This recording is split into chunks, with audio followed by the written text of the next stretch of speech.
We're going to get a mic check. 1, 2, 3, 4 really quick from our desk. We're going to keep testing this mic. 1, 2, 3, 4. Looks like we have the go ahead. So let's jump right into it. Happy Mother's Day, everyone. We're so glad that you always tune in to the First Alert Desk. These are the moments that, again, I always like to talk about it. We get to pull back the layer a little bit. This is our first check-in with you through the evening, really discuss some of the things we've been talking about in our editorial meeting, the stories that we are devising a plan on to go dig further into to make sure that we can get them in our newscast tonight. But first and foremost, I wanted to make sure that we said Happy Mother's Day to all the moms out there. And I wanted to talk about something, that I felt was paying homage to the moms in our community that are having a hard time today. So I wanted to talk about this that you're looking at right here. There was an event at the Rose Bistro and Champagne Bar at the Atlantic Station that was really honoring the mothers in our community that have lost a child and who don't have that Mother's Day card from their child that they gave birth to because of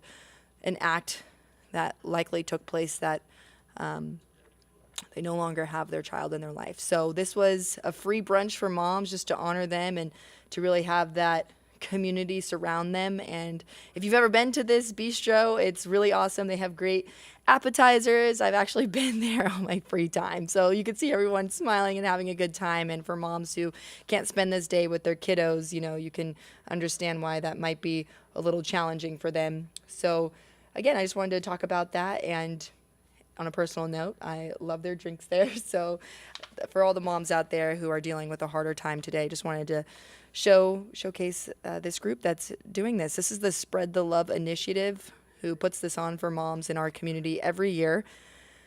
And this is the 7th year that they have done this. So yeah, that's what took place earlier today. And if you want to take part in this, just make sure that you reach out to the Spread the Love Initiative. All right, I want to move on now to another story that we are still working on getting video for right now.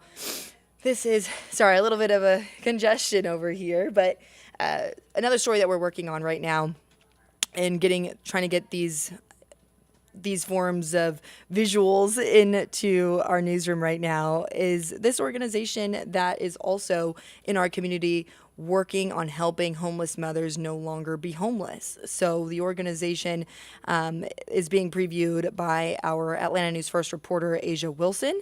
We don't have video, like I said, but I do have some information, some quick notes about what this organization is and what they do. So they are called Caring Works. And so far they have raised, for this year specifically for moms in our community, they have raised over $10,000 to help moms who were homeless due to abuse, violence, maybe mental health challenges. And this is a way to help get more stability in their lives and help connect them with employment as well as housing. So our reporter, Asia Wilson, is going to be interviewing the CEO of the Caring Works organization and a mother who has benefited substantially from this support that this organization really helps mothers get. So again, seeing an organization helping homeless moms on Mother's Day is another positive win for the community, and wanted to share that one as well. All right, and now we're going to shift gears a little bit. Sadder story. Of course, this is one that we have been following. You can peek up. You may recognize this face. That's Nirvana right there. Nirvana Oliver is the 1-year-old who was found dead in a pond in Sandy Springs. This is some video from the scene. This has been a top story that we have continued to try to pull apart and get more information, because whenever we see this is always a story that we hate sharing with you. But this is a story that we are working on today. Our reporter, Atlanta News First reporter, Atlanta News First reporter Yasmin Alston is working on this story to try to speak with some family members today in light of just an update, hearing from them. We want to hear from them following the new developments in terms of the court hearing that the mother is scheduled to be in tomorrow morning. So what we know so far about this is, we know that, let me make sure that this continues to showcase. So that is, police say that is the mom, and they say that this really transpired in a way where authorities tried to do the best they could. According to their statements that they released to us, they say that Sandy Springs Police told us that they responded to a call for a welfare check Wednesday. They found the child in the pond on Thursday. They say they went out there on Wednesday, made contact with the mother, the father, and they say they saw no evidence of a crime that was being committed. And they say that they also saw no immediate danger for any of the parties that were involved in this welfare check. So they left. The next day, of course, is when Sandy Springs Police was called out for a disturbance call, and for what they say was the mother in the parking lot, causing some issues in the parking lot. And when they got out there, they asked, hey, where's your child? Because the father was also asking, who was on scene at the time. And then that's when investigators say they eventually found the child face down in a retention pond at an office building in Sandy Springs. So now the mother is facing malice murder charges, according to the Fulton County District Attorney's Office. We learned that yesterday. And we also learned some more information on Friday. So we have Sandy Springs responding twice, once the day before and then the next day when it actually happened. And then we also learned that DFACS also received some information and a report of alleged abuse the day before as well. And then they say that they attempted to make a house call the next day. And again, that was the day that the child was found face down in the pond. So we have two agencies who really tried to make an effort, but some way in the thick of all of this, Nirvana Oliver lost her life. So we are going to be in court tomorrow, and tonight we are working on hearing from family members. Yesterday we got that update that they were changing the mother's court date. Calabrese Lewis is her name, and they say that it was due to medical hold, essentially. A medical reset is what they were calling, and that was essentially just to make sure that they had everything in line. And there are going to be some new charges, and that charge that we did learn, at least one of those charges is malice murder, according to the Fulton County District Attorney's Office. So again, we are going to be following that story very closely, and we will see if we do get that update from one of the family members that we have been in communication with today.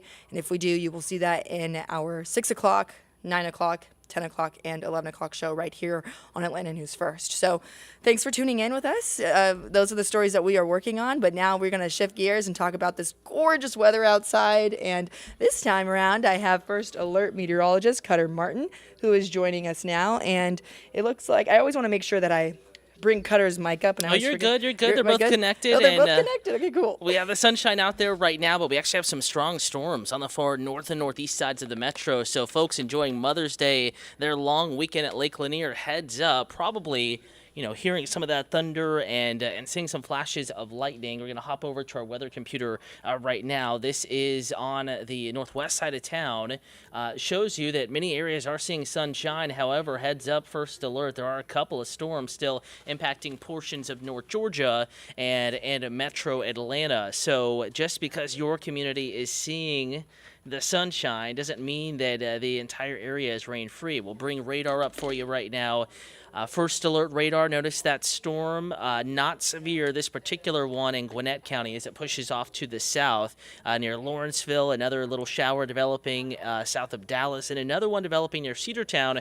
But severe storm is on the north end of Lake Lanier. It's moving very, very slowly, really, for Scythe County, and then to the north of the county line, getting up towards Juneau, Dawsonville, Murrayville. This is up US 19, kind of as Georgia 400 transitions to US 19. Georgia 400, that stretch there, the Murrayville exit just south of there is where you're seeing the strongest storm. In fact, we'll turn that severe thunderstorm warning on, and we'll pause radar here for a moment. Dawson for Scythe, Hall County, severe thunderstorm warning is in effect until 4:45. So 2 minutes on this one. It's warned because of the possibility, it's a small area, but possibility of some wind gusts of 60 miles per hour, possibly even some hail up to about the size of quarters, regardless of whether, you see severe conditions or not. This is laying down some frequent lightning and heavy rain. So not a good idea to be out on the boat currently on Lake Lanier. Thankfully, that's the only severe storm we're watching. Again, if you're just tuning in, we're tracking some showers and thunderstorms impacting North Georgia, portions of the greater metro Atlanta area, and that risk of additional rain and thunder in the forecast through early evening. I'm Cutter Martin, Atlanta News First meteorologist, and we're here to keep you updated. And a reminder, now is a good time to pull out something that's probably already on your person. First Alert Weather app.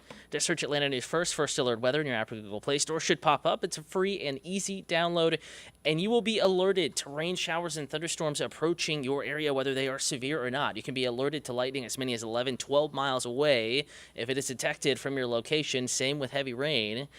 So we will be tracking the potential more pop-up storms, and that's why it's a good idea to keep an eye on the app here for the next, I'd say 3-4 hours. Let's get through the rest of dinner time, and then on into the evening, and then we'll quiet it back out as we get into the overnight hours. So a few storms around right now. That's what we're tracking at the moment. It's really the north and northeast sides of town, and it does look like they have let that severe thunderstorm warning expire, at least the current one. Time now 4:45.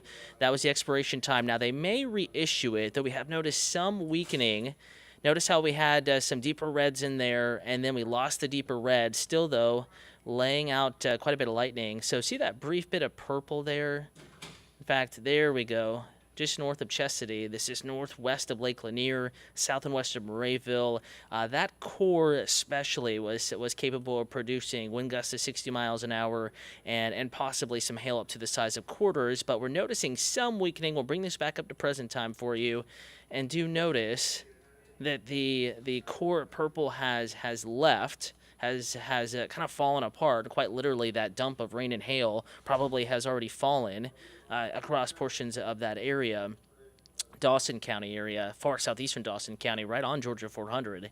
And now that storm is weakening just a bit. There are other storms. If you're up in the mountains spending Mother's Day weekend up at higher elevation, what a gorgeous weekend it has been, but there are some showers and thunderstorms rumbling up there. In fact, we'll put radar back in motion over the past 45 minutes. Both sides of the Ellijay community, just northwest of town, just southeast as well. Some rain up in Cisco, Georgia, a little downpour moving through. Ivy Log, some sprinkles, probably hearing thunder from that storm, though, up in Clay County, North Carolina. Helen, you are about to get a shower. Dahlonega, you're about to get a storm. Lightning and thunder detected with this. In fact, we'll put a tracker on this downpour pushing into Dahlonega proper over the next, I'd say 15 to 20 minutes. Again, we'll zoom out just a bit so we can give you a little bit of a longer duration track here. Everything developing today, generally moving off to the south, but occasionally these storms are really slowing down and kind of anchoring themselves and not moving all that quickly. So just a heads up, we're going to need to keep an eye on potential for maybe some street flooding, ponding of water, just in the typical trouble spots. This is classic summertime fare where you have downpours in the area, and occasionally if they move just slow enough, your typical trouble spots could get just a little bit of water on them, and then as soon as the rain stops, that water would drain. Hello to you, Claiborne Watkins on Facebook, Atlanta News First, the account to like and follow. Wesley Millsap, hello to you. Max is watching as well.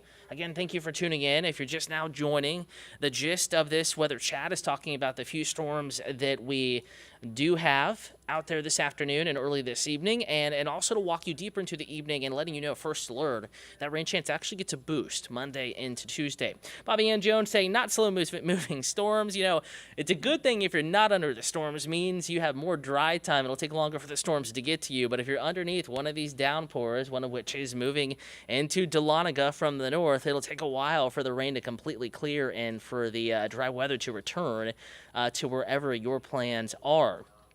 One of the reasons why it's going to be a good evening, good really next few days, a good idea to have that First Alert weather app, and we can check out the hour-by-hour forecast. You would see this forecast on your app. And if you don't have the app, that QR code upper right-hand corner of your screen, you'll always see it on TV. Also, you can just search Atlanta News First or First Alert Weather in your app or Google Play Store. Notice your rain chance is 30%. So not everyone is seeing rain, Bobby or Max, Wesley, Claiborne, but the downpours that are out there certainly are laying down some brief heavy rain, thunder, lightning, one or two becoming strong enough to produce some gusty winds and hail up to about the size of quarters. But as we cool down this evening, so after sunset, we're going to lose the heat needed to keep showers and thunderstorms going. And because of that, we'll diminish that chance of rain back in the forecast, take it out of the forecast altogether, at least a scattered rain chance, as we get deeper into the evening by 9, 10 o'clock, looking mostly dry. And overnight tonight, it looks like it will remain mostly dry. Here is that hour-by-hour forecast taking you into tomorrow morning. Just a 10 to 20% chance of a shower. Could be a few showers, especially in the northeast side tomorrow. On up in the northeast Georgia, greatest rain chance tomorrow upstate of South Carolina. Mavis Morton Black on YouTube, Atlanta News First. That's the account we're streaming on right now. Make sure it stays nice in Cartersville. Let's pull radar back up for you in the way that you can be alerted to changes, even if, unfortunately, Mavis, maybe the forecast does not remain as nice. Though there's plenty of sunshine to be had. Not everyone's seeing storms. Case in point, live cam here. This is Midtown Atlantic Station looking back towards, the heart of Midtown, and then Decatur there in the background across the connector. There are some billowing clouds, some building clouds, but also a lot of sunshine. So not everyone's seeing the rain. Classic late spring, early summer pattern. You have the warmth, you have some humidity, and those clouds grow tall in the afternoon. You need that heat to get them going, and then tall enough to produce some showers and thunderstorms. But back to radar here. We'll take you up to Cartersville now there, Mavis. If you have any plans, you look good for the moment. Really not much going on at all at the moment. We have occasionally seen some little showers and storms trying to get going. Notice this one to the west of 75 near Adairsville. It was growing tall for a few moments. It produced some rain, and then it fell apart. Another one north of Cartersville has fallen apart, though that chance of new and additional showers and storms is in the forecast this evening. And what I would watch out for in Bartow County, Cartersville, we're going to be watching these showers moving in, and thunderstorms in this case moving in from the north. Bobby Ann Jones saying, you said summer when it is still spring. I said it is a summer pattern because we are near normal. In fact, near record temperatures. It is a summer pattern even though it is spring. This is very much, though, a summer pattern, even though technically it is not, late June. We are not officially into summer, but the pattern we are in now is a summer pattern. So that's kind of the clarification there. Calendar may say spring, but reality, Mother Nature, not a follower of any calendar. We have high temperatures, upper 80s, lower 90s, more typical of a summer afternoon. We have a little bit more moisture in play, and that has allowed a very summer-like afternoon of pop-up showers and thunderstorms to pop up and develop across portions of North Georgia and Metro Atlanta. We're also live streaming on a few other accounts as well. We are live streaming on YouTube. Max and Maria and Mr. J, hello to you on YouTube Live. Can't show you that stream at the moment, but we are live. Folks are joining in, tuning in. Thanks for checking in and for watching. Again, we are tracking still, as you can see on radar, some showers and thunderstorms bubbling up. Earlier, a storm, and we'll zoom back into it, on Lake Lanier was severe, but has since weakened a bit. Now, I still think there could be some small hail here, maybe some gusty winds, but not technically severe by definition. In fact, notice how this cell on the northwest side of Lake Lanier on the Forsyth County shore has weakened. We've lost the purple, we've lost even most of the red in that case, so a weaker storm, though still laying down some lightning and capable of producing dangerous lightning on Lake Lanier, which is probably a hot spot for activity on this warm Mother's Day weekend. So anywhere on the lake, best to be off for the time being. And problem is, we continue to see storms develop to the north and kind of redevelop to the north. This new one to the southeast of Juneau and the northwest of Murrayville, heading up into far southern Lumpkin County, and another one even north of that near Dahlonega. These are trying to push back to the south, back towards Lake Lanier, so can't rule out some additional storms here over the next hour or two if you are on or near Lake Lanier, Hall County, Forsyth County, Dawson County as well, in that general area, tracking that risk of showers and thunderstorms. Bobby Ann Jones again saying Mother Nature doesn't follow the calendar at all these hot temperatures. Yeah, you're absolutely true. Totally agree with you, Bobby. Feeling like summer just a little bit out there. Air conditioning is not having the same impact as it normally does on our afternoons. We've had, we've been spoiled of late. We've had some warmth, yes, but also some really nice afternoons. On that note, though, do you want to talk about the extended forecast? Because we do have some changes coming in as we get into mid and late week. Greater rain chances on the way to North Georgia. In fact, first alert Monday, so tomorrow, and Tuesday, a greater rain chance in the forecast. So that means more neighborhoods, more plans, possibly could be impacted by rain and thunder. Don't cancel the plans. It's not going to be an all-out washout, but Monday, Tuesday, just keep in the back of your head, back of your mind, that there is a greater chance of rain and storms in the forecast. And like today, like yesterday, the greatest chance will be during the heat of the day, so afternoons and early evenings. And we're going to keep that rain chance going, but a lesser chance Wednesday, mainly south of Atlanta, so mountains dry, much of the metro dry Wednesday. Even Thursday, the bulk of the rain may be south of Atlanta. Friday, just an isolated chance of rain.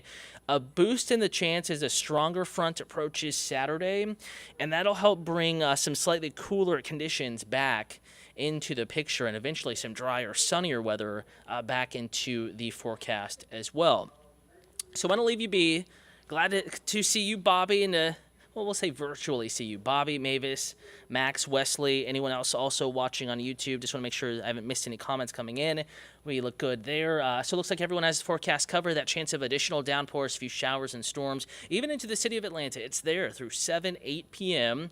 Then with the cooling condition of the evening, we're going to drop that rain chance. It's back, though, tomorrow. First alert, greater coverage of showers and storms into Tuesday as well. Watching that potential for you. We have a 6:30 newscast slated for you. Feel free to join us then. If not, we're back here streaming 8 p.m. And you can always get that forecast at AtlantaNewsVerse.com and in the First Alert weather app. We'll leave you with a live look outside those building clouds. Remember, if you have outdoor plans, keep them. But if you hear thunder, please do move indoors. Keep it safe this evening. Your next check of the forecast on TV coming up at 6:30.